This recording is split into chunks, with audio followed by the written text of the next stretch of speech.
Everybody, what's up? OCD Mikey, Hi-Fi Guy, again, in for another episode of the OCD Mikey Hi-Fi Guy show. And today I want to do a little bit of a rant with you guys again. And this is stuff that we've sort of gone over before, but, it's something came up again.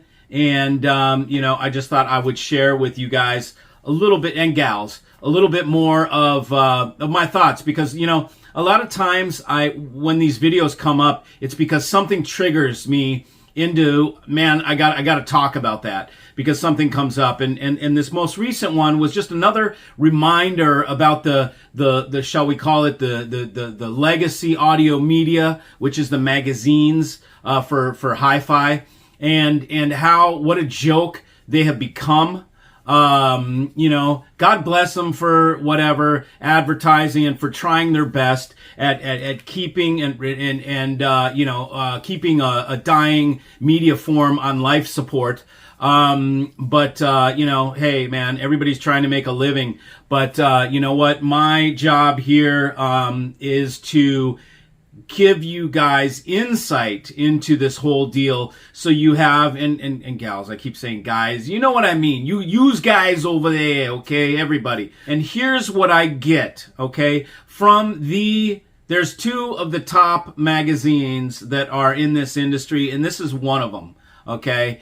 And here's what I get. First thing I see is it's a name of a reviewer that I've never even heard before, okay? So it's a what would you call them? A grunt, okay? Because unless you're Audio Research, Macintosh, Sonus Faber, Focal, unless you're one of those guys, if you're smaller, cottage, type brand, and you're not a huge company, they give you to the newbies, okay? So they give you to the grunts, and the grunts get assigned to your product because they don't want to risk. The big advertisers only go with the big names, so they get the prime fruit, if you will, and then the low pickings and the low hanging fruit goes to the low hanging reviewers. Okay, and these are guys you've never even heard about. So and what I'm questioning is, and what I'm kind of trying to point out to you guys, and I've done this before, is to really ask yourself, who the hell is writing this shit? Who's writing this, man? And not, I mean, they're all going to be good journalists, right? Because that's their right for a magazine. So their forte is prose, is to take something ordinary and to spin a whole bunch of beautiful words and just create this painting of sorts using words. So they make it what do you call it? Word candy or something like that, right? Eye candy is something you look at. So what is something you read? I don't know, brain candy, But so they make it juicy because of all their wording and everything like that. But what you really need to do is get past the creative writing part of it and ask yourself, who the hell is this person? And how qualified are they to, first of all, review this thing, and second of all, advise me, okay? Because many of your systems are 10 times better than the guy that's writing about this thing and reviewing it, okay? So here's how this thing starts. It starts out with the guy saying, yeah, I set up their amp, and I put a beanbag from a cornhole game on top of it. Okay, so I mean, what kind of a reviewer, how is that even in your review? You're telling me you put a beanbag from a cornhole game. You grab a damn beanbag that's laying on your floor or in the game closet or whatever, and you put it on top of your amp, and that's how you're dealing with resonance control. Are you freaking kidding me? That's how you deal with resonance control, is a freaking beanbag on top of the piece of gear? You think that's going to do anything? Did you tell us what kind of beans were inside? Did you tell us the relative density of what those beans were? Are those beans dry beans, or have they absorbed moisture? Because that will change. Your beanbag properties will change in the summer to the winter. Okay? All of this stuff is total idiocy. And people don't even realize, you guys aren't even, I don't know how many of you guys catch this even, but pay attention to this, the little things that they write in there tell us so much about these guys. I put a cornhole beanbag on top of this amplifier to assist in resonance control. First of all, if the guy had any foresight, any sort of awareness, he would realize that the chassis of the amplifier that he's reviewing is thick machined aluminum. It is a block of aluminum that has been machined out and machined. It is extremely thick, extremely heavy, extremely anti-resonant. Okay? So to put a beanbag on it, to put any sort of anything to mass load, that's what it's called. It doesn't even use the proper terms. It's called mass loading a piece. Okay? To mass load something, you use granite, you use lead, you use something heavy. You don't use a damn beanbag. That's ridiculous. Okay? So he's going to mass load this anti-resonant chassis with a beanbag. The beanbag is nowhere near, it's not going to mass load. Let's put it this way. That amp is mass loading the beanbag. Okay? So this is ridiculous. This is a ridiculous thing to write about. It's a ridiculous thing to even say. It's a ridiculous thing to even do. So to admit it just lets us know where this joker is. Okay? Here's how he deals with resonance control. He thinks a beanbag is going to do something. Okay?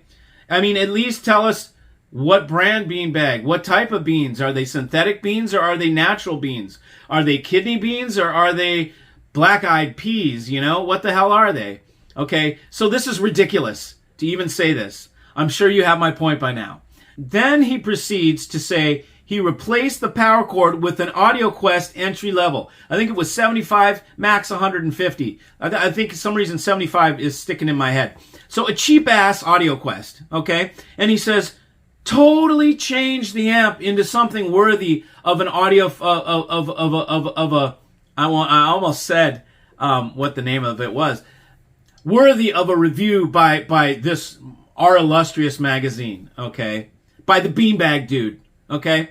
Beanbag Dude is talking about that a $75 frickin' Audio Quest, okay, made this amplifier, it's a $5,500 amplifier, worthy of review.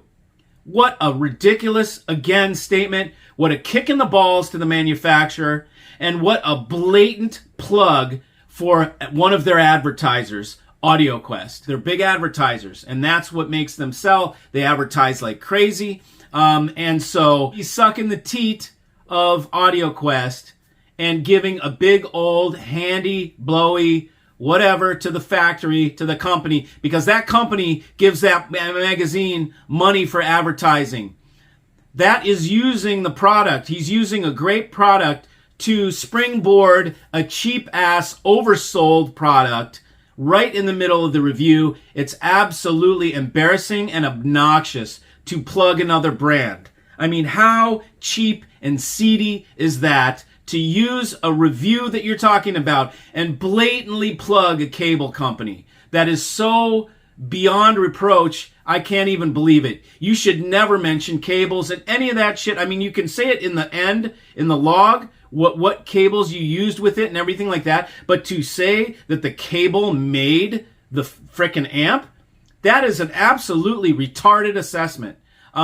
Cables don't make products, okay? Yeah, you should have good cables, but you should use the same damn cable on everything that you review, and you should have a reference that you use, and everything should be under the same conditions, and you should never pitch and say that a cable makes a difference like that, like it makes or breaks the amp. It makes or breaks the amp in your stupid rig, dude. It doesn't make or break the amp in my rig. It's certainly, an Audio Quest cord here is certainly not going to make that amplifier. I will guarantee it will not. And when I review things, I review them using the frickin' factory power cord. If that amplifier cannot produce using the factory power cord, then that's the amplifier's problem, okay? And you'll see this goes into something deeper as we progress here. We find out really why and how a cable really in this guy's rig could, in the sense of a interconnect, could make a lot of difference, but in the sense of an AC power cable, it's a joke what this guy's trying to say. So we go a little bit further. Okay, now we're talking about this cheap ass power cord making the amp all of a sudden and blah blah blah. Now we go a little bit deeper and we come to find out the amp that he is comparing it to is like a one-off creation, custom thing. If we were making fun of it, we'd call it a DIY project. Okay. I'm not even going to go into what brand it was or whatever because it's a custom one-off piece, okay? So who knows what that thing's built of. You know how many guys out there are making great amps in their garage? There's, one for every day of the week. There's all sorts of guys on the forum making amps. Oh, they're the best thing I've ever heard.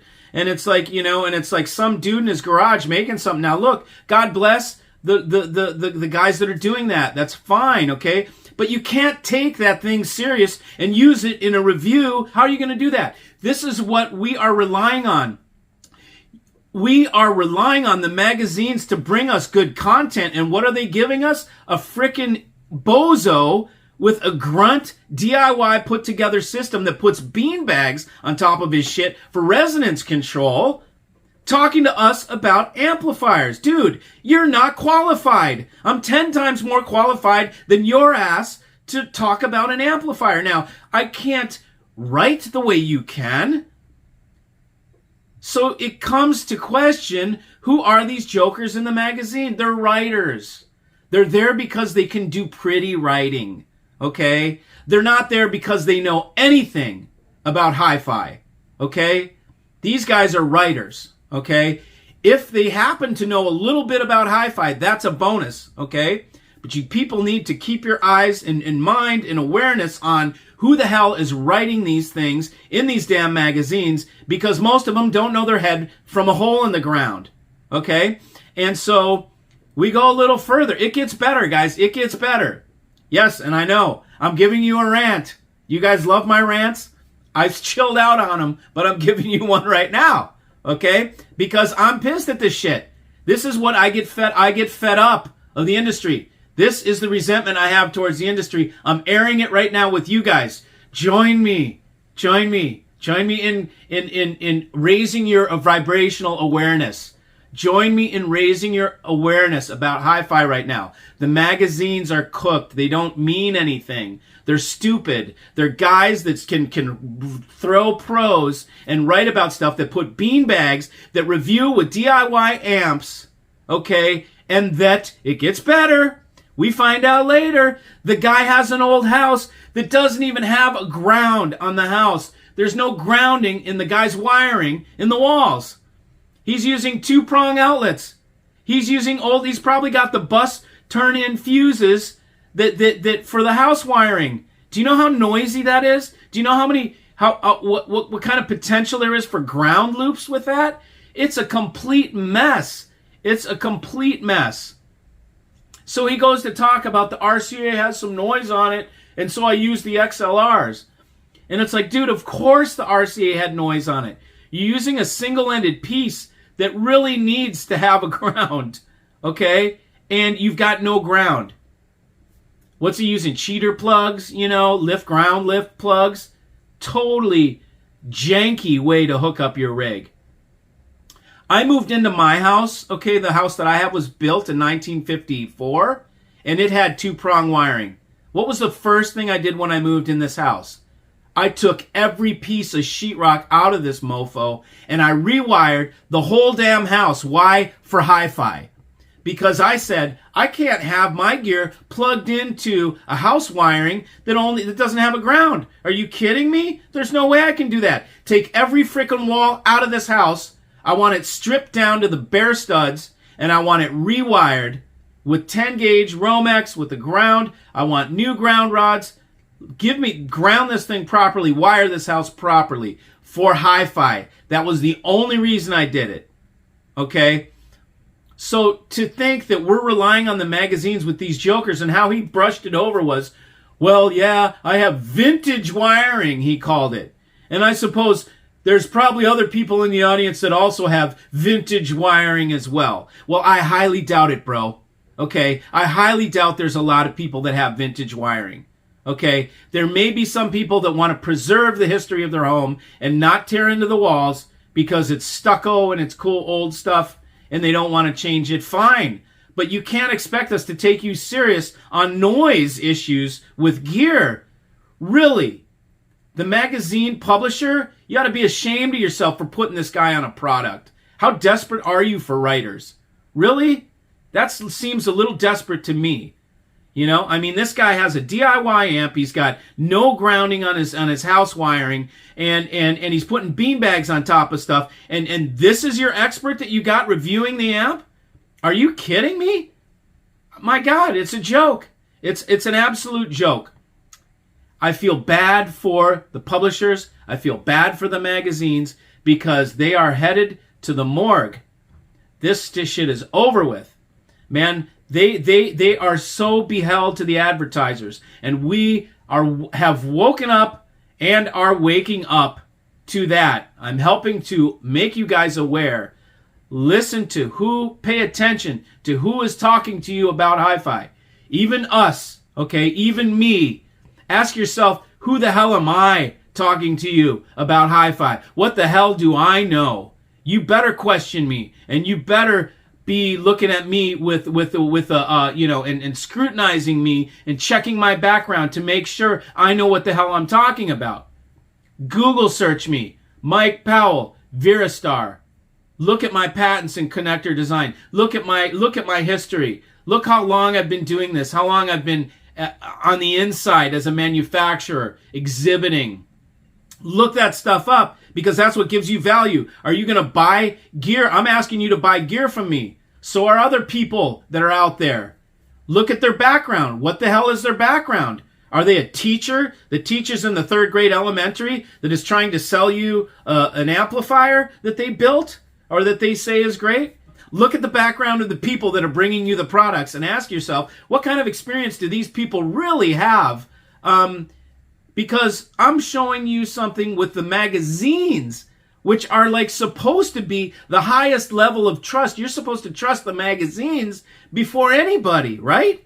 Supposedly.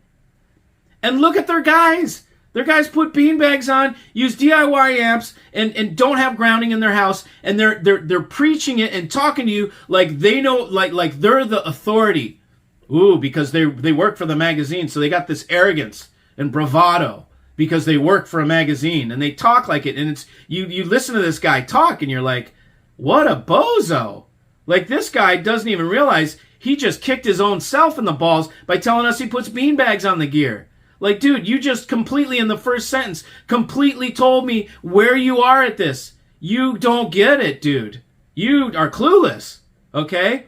And now I've got to read a whole damn review and subject myself to this from your point of view about this amplifier with your DIY amp, your beanbag, and your freaking no grounded house?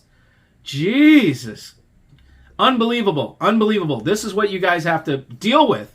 Okay? So check your sources. That's my point here, is pay close attention to who you're buying from. Do a background check on them. Find out what their background is. Find out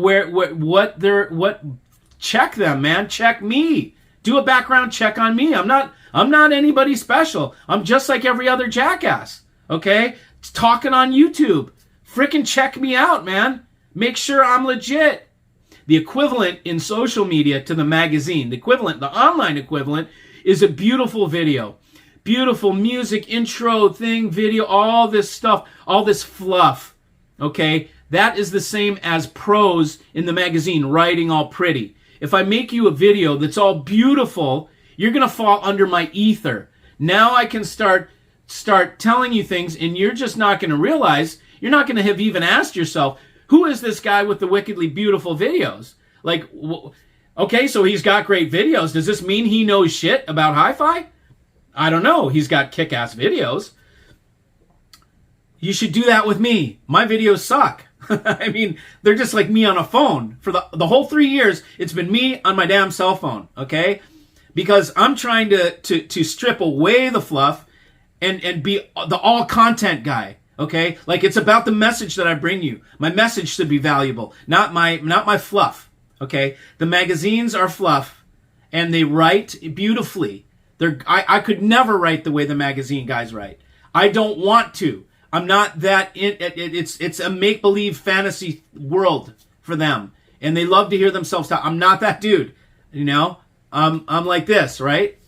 So ask yourself who the people are. And that's my point. And I'm going to shut up now because I've talked for long enough. But my point is, ask yourself, who are the people talking to you when you're reading the magazines? Who is this joker? Does he know what he's talking about? I say many of them do not, even all the way up sometimes. So that's my point. Love you all. Thanks for joining. See you.